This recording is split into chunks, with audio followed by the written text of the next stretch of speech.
It's 1937 and Europe is descending into chaos.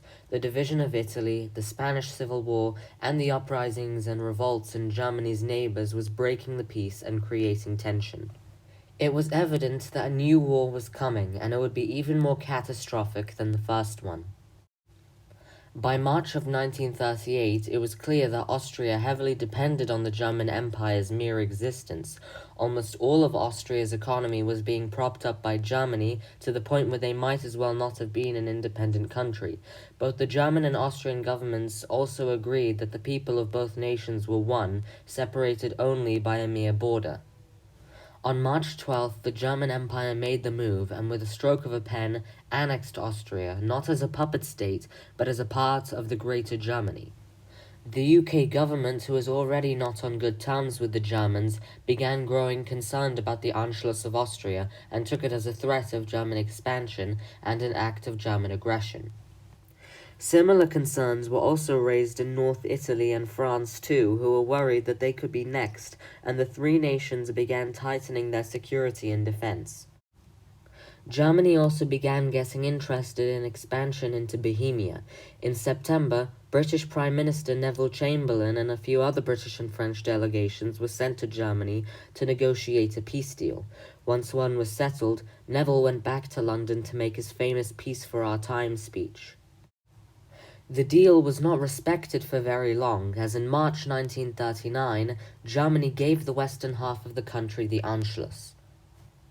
Russia at this point began getting worried about German eastward expansion. The nations of Europe agreed that something had to be done, and so an anti-German allied pact formed between the UK, North Italy, France, and Russia, though the relationship between Britain and France was iffy because of communism. Then, in May 1939, an anti-German uprising took place in Poland, which was quickly silenced by the Germans. And with the new Kaiser of Germany, Wilhelm III, having a new and radical approach to German expansion, the four countries decided enough was enough. And on September 3rd, 1939, they declared war on the German Empire. The United States was watching from the sides and held firm in its isolationist ideas. To get the United States involved in the new European conflict and sending our boys across the sea would be to throw our great nation straight into the mincing machine. U.S. President Huey Long, 1939. Immediately upon declaring war, Germany's puppets and colonies automatically declared war on the Allies. Nationalist Spain and South Italy also joined the Central Axis against France and North Italy respectively. The Ottomans, with their empire failing again, also joined Germany. Canada, Australia, India, South Africa, and Egypt was brought into the war on the side of the Allies with the rest of the British Empire. And eventually the Japanese would declare war on Germany in 1940 over their Pacific colonies. Speaking of 1940,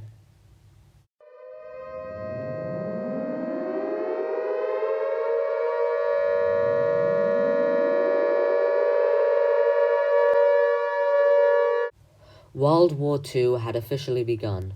Russia, after months of preparation, invaded Finland and the Eastern European German puppets Ukraine, Ruthenia, Estonia, and Lithuania. In Eastern Europe, the Russian armies basically slid across the borders with ease and little to no resistance, well, until Germany began sending military aid.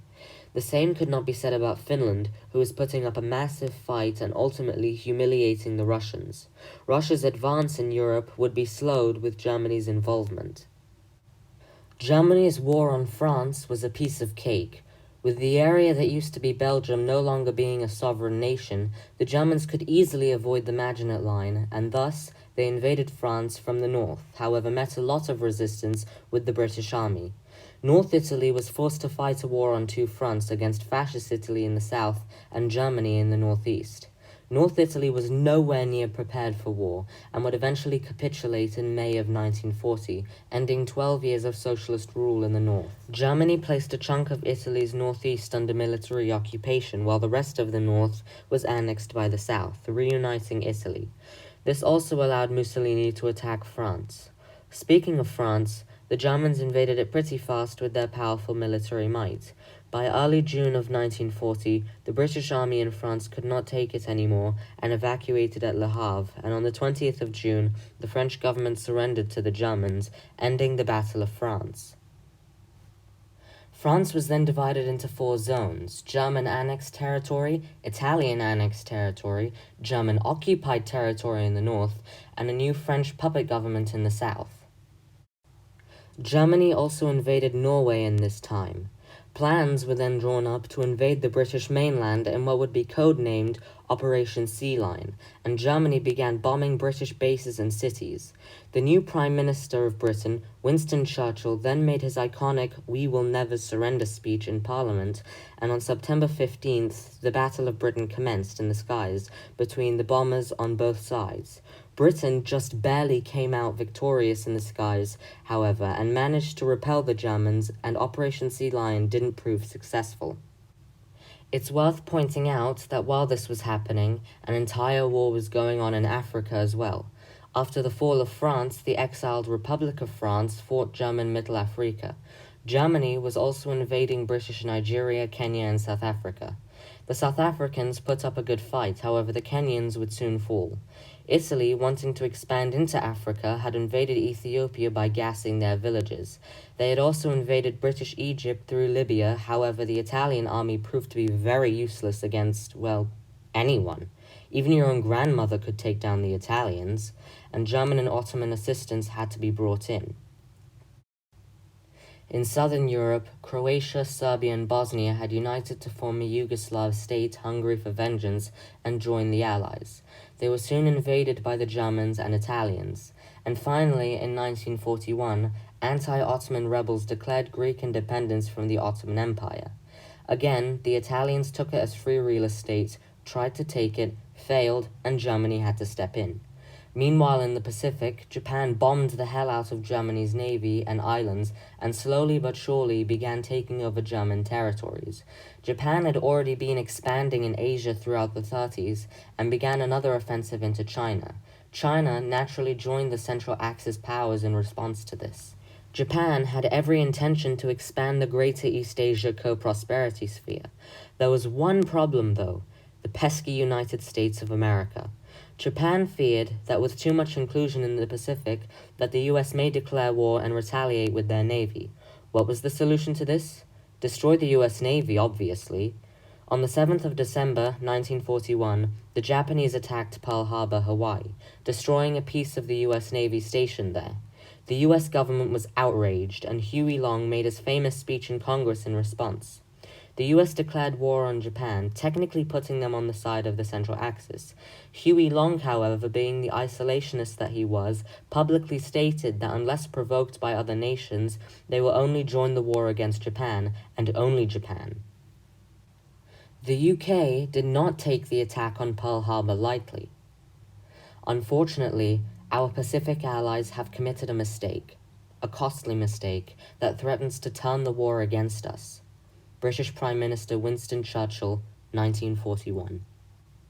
Speaking of Britain, their empire was not doing so well. India was revolting, and the Indian people began demanding independence from what they called a failing power, and Egypt was suffering a joint invasion by the Ottomans, Italians, and Germans. The Germans by this point had also launched Operation Barbarossa, the plan to push the Russian invaders out of Europe. Using blitzkrieg tactics, the Germans stormed Russia, easily taking the cities of St. Petersburg, Volgograd, and many more. By July of 1942, the Germans had pushed south to take the Caucasus, and by September of 1942, Moscow was taken, and the German imperial flag flew over the Kremlin. From there, the UK stood alone in Europe. By 1943, even Churchill could see the writing on the wall, with Russia gone and Ireland wanting to join the war, and surrendered to the German Empire. Now all that was left was Japan. The Japanese believed that the worst thing a soldier could do was surrender, and so they fought to the very end, kamikazing US and German Navy ships. Nevertheless, the US continued their island-hopping campaign in the Pacific as China, with German support, pushed out the Japanese from the mainland. Huey Long would lose the Democratic nomination in 1944 against Harry S. Truman, who would eventually win the US election, becoming the 33rd US president. Truman saw to it that the new Manhattan Project was finished to get revenge on the Japanese, and on August 6, 1945, the US dropped a bomb on the Japanese city of Hiroshima. A bomb more powerful than any in existence. The atom bomb, it was called, completely obliterated the city. A few days later, the same bomb was dropped on the city of Nagasaki. The entire world was shocked. Few people laughed. Few people cried. Most were silent. Now I am become death, the destroyer of worlds. American theoretical physicist J. Robert Oppenheimer, 1945. The Japanese grew worried that the US could use this new magic weapon to wipe Japan from existence, and so they surrendered on September 2nd, 1945, ending World War II in a Central Axis victory. Germany had come out victorious over the world for the second time in a row. In Europe, the Treaty of Paris would settle the outcome of the conflict. Germany and Italy could keep their annexed territory, and the other two French zones would be merged back together and given independence as the French state, a German satellite state in Western Europe. Italy would be given some land by Germany in the Balkans, making Greece and Yugoslavia Italian puppets. The Ottoman Empire could keep the Greek islands in the Aegean Sea, however. The UK would pay war reparations and hand over some more overseas colonies in the Caribbean and Africa, but would be able to keep their monarchy. Italy would also get Egypt and Somaliland.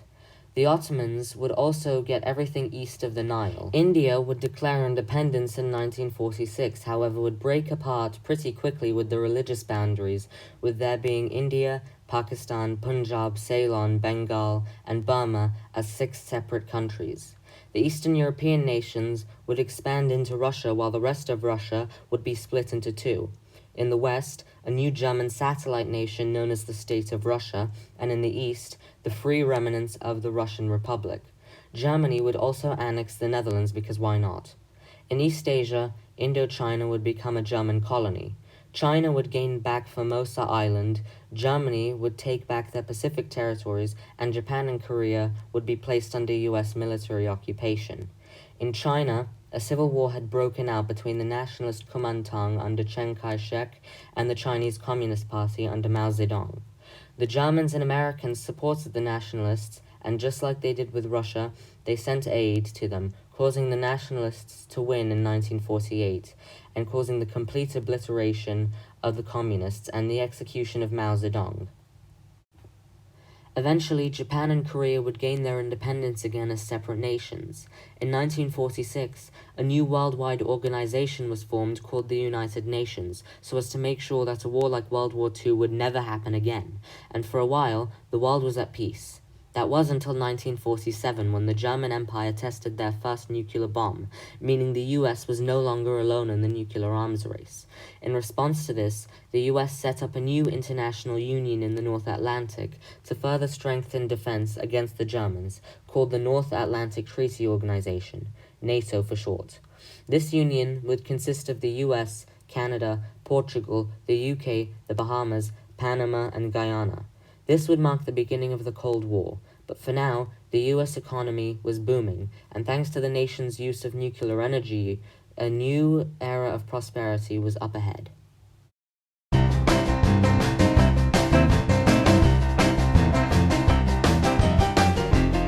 The 1950s was a shining time for post-war America and the world.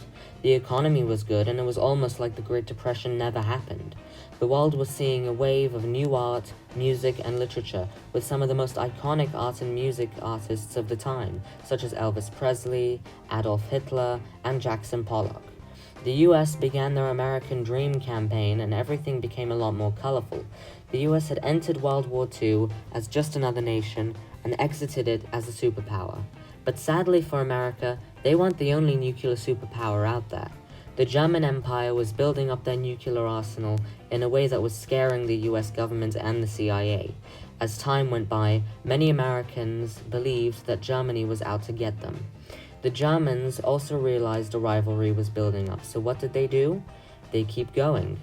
Soon, even more nations began acquiring weapons of mass destruction. By 1954, the UK and Italy already tested their first nukes.